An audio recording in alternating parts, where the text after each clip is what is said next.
NBA now. Utah 114, Lakers 89. LeBron mercifully parked on the bench in the fourth quarter of this one. Look at this liquid hot magma take from Woody Paige. Where has this been my whole life? Finally, somebody showing respect to the Jazz.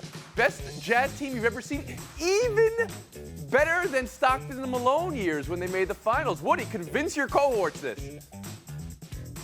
This team has more depth. It has more talent, evenly divided. It has actually better coaching than they had then. I was there at the finals against the Bulls, and of course, we know that Michael Jordan took over that series. But when you look at it, that team was all about Stockton and Malone.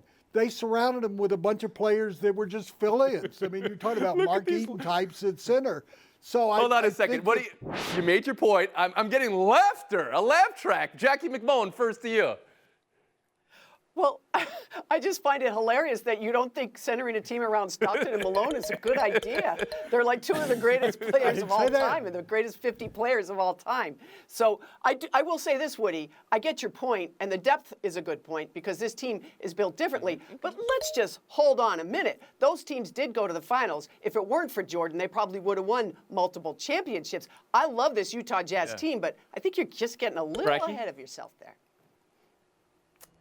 Jackie's 100% right. Come on, Woody. You're just trying to stir it up a little bit here. You're talking about two top 50 players of all time that made it to two NBA finals. They had longevity. They were always in the playoffs. This team got knocked out in the first round. Maybe can they get there this year? Maybe if things break right, Anthony Davis doesn't come back. I love this Utah team. But come on now. It's not better than the teams they had in 97 and 98. Woody. You're taking some hits right now. Clinton Yates, are you with Woody here or are you with Frankie and Jackie?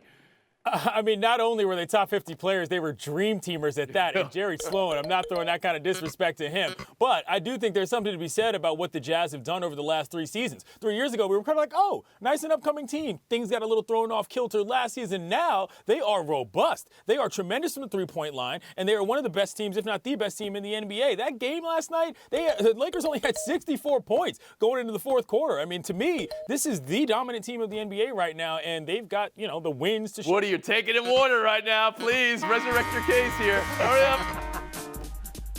The Jazz had a two-man team. They had a two-man game.